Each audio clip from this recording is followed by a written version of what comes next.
This episode of Film Riot is brought to you by Domain.com. Today on Film Riot, we talk shooting Anamorphic.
Welcome to Film Riot, the show that takes mystery out of effects and techniques. Go to some of your favorite Hollywood films. I'm your host, Ryan Conley. So why did all that footage look a little bit different, more interesting, and a lot cooler, you might think? It's because I shot it using different anamorphic lenses and filters, which makes everything look a whole lot more awesome. And this topic is something that's been requested since the very beginning of the show, so it is definitely overdue. Now before we dive in, I want to talk about what anamorphic is, which is basically true widescreen. Most of us, and even some Hollywood films, will get this widescreen by just cropping the top and bottom of their image like so. What an anamorphic lens does instead is to stretch the image while shooting so it looks like this. Then in post-production, you're going to correct this by unsqueezing the image, and you will have true widescreen, with every precious pixel put to good use. This form of shooting has been used in films like Indiana Jones, Die Hard, Alien, Blade Runner, well, most of Ridley Scott's films, and pretty much all of Christopher Nolan's films as well. The technique was actually invented during World War I to provide a wider view for military tanks, then converted for motion picture cameras in like the 20s. But it didn't get heavy use until 20th Century Fox bought the rights so that it could create its own technique called CinemaScope, which they did to try to lure people back to the theaters since TV was getting so popular. And now you know what it is and where it comes from, so let's get into it. I recently reached out to the good people over at VidAtlantic. They make a filter that emulates the look of the anamorphic lens called the Cinemorph filter, so I wanted to get my hands on one of these to show you guys. And as it turns out, they are some awesome people who went above and beyond the Call of Duty. They hooked us up with the filter and let us borrow a few of their lenses to test out and show you guys as well. These babies. We have the Iceco Ultra Star, the Sancor 16C, the Panasonic 16:9 conversion lens, and of course, their Cinemorph filters. Now most of these type lenses are actually intended for projectors, but have become very popular with the DSLR crowd. So what you'll do is you'll take the projector lens and connect it using a lens clamp to your camera lens just by screwing it on like so. Now, you will need to do some tweaking to make sure that the lens is right side up, which you can do by pointing it into a flashlight, then spinning the lens until the light is going horizontally across the screen. Now with it all set up, you're ready to shoot, which in camera will look like this, all stretched out. But I had no problem framing my shots at all. You can see exactly what the shot is going to be like in the end. Of course, there are EVFs and monitors that will correct this stretched image, but even if you don't have that, it's really no problem. In fact, the only issue I encountered using these lenses were vignetting and focus. With focus, you actually have to pull from both lenses, which at first was a pain, but after a while I got pretty used to it. For the most part, when I was focusing on things closer to me, I just had to turn the projector lens all the way to one side, then focus with my camera lens, and when things were farther, I just rotated to the opposite side, and once again, focus with my camera lens. Pretty simple. Now the vignetting, I would say, is the biggest issue. To avoid it, you have to use longer focal length lenses lenses, and since I'm on a full frame camera, I had to go 85mm and up. But even with 85mm, I still had some vignetting issues, especially when the light was bouncing around inside the projector's lens.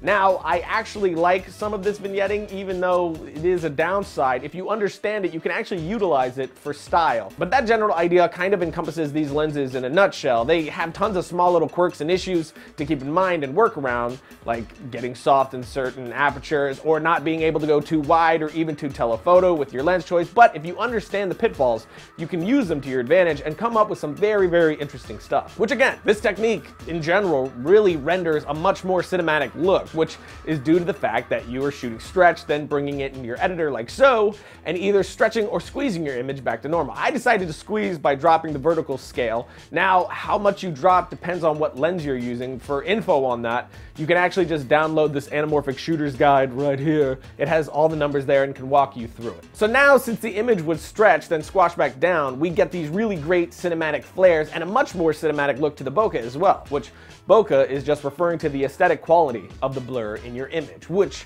with these anamorphic lens on, you can see that it has kind of a stretched look to it. And since we're used to seeing big Hollywood films with this, it does a lot to make the image feel far more filmic and far less video-ish.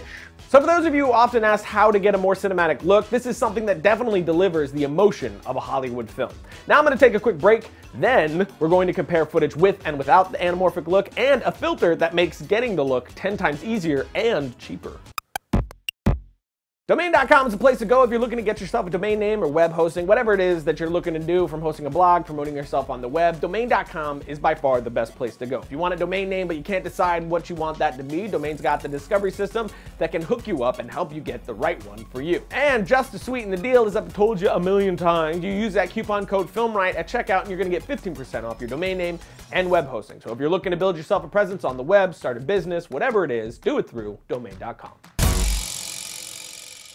Logo. Okay, so I showed you these lenses in action, which you can get some of these from vidatlantic.com. They have a few for sale there, and you can even go over to eBay and search through the tons of different options they have there. But these lenses can get pretty expensive and are a lot more high maintenance when it comes to filming as well. And as an answer to that, VidAtlantic came up with this, the Cinemorph filter. You screw this baby onto the front of your lens, make sure it's lined up like so, and you are ready to shoot, which there were actually a few shots using this filter intercut between the shots of the ones using the lenses from that little ditty I showed you before, which you really can't tell which is which. This filter does a great job of emulating that look and getting great flares as well. And one thing I really dig about the filter is the fact that you can manipulate the flares. So for instance, all you have to do is rotate the front of the filter like so to move the flare around in your shot. Have a shaft of light come down or that typical horizontal flare. It seems small, but this is actually one of my favorite things. One downside is that it does not stretch the image, so it isn't true widescreen.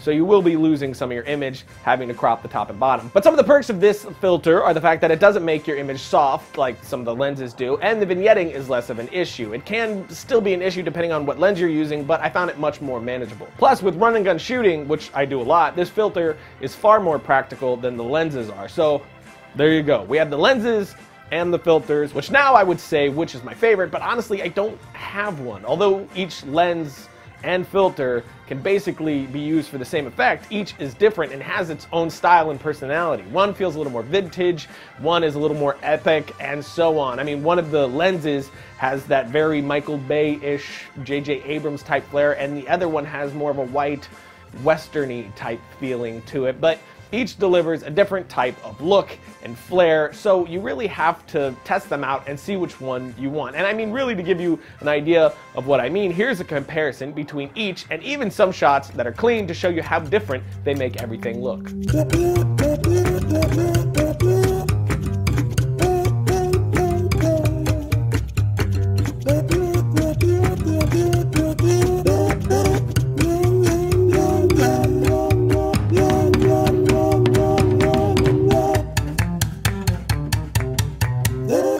So there you go. I hope this was helpful. I know the topic can be a little bit confusing, especially since there are so many different options. Now, my guess is for most of you, the best option is going to be the Cinemorph filter, which is definitely an awesome addition to my gear set and much cheaper than the lenses at around $99. And of course, you can get this at vidatlantic.com along with a lot of their other great products. So jump over there, and check that out. But that's it for today, kids, and since so many people have been asking, yes, I am on Instagram. If you would like to follow me, it's the same as my Twitter, but on Instagram, Ryan_Conley, which you can find right here. But now, I have to go prepare for next week when me and my ghost friends con people out of their money.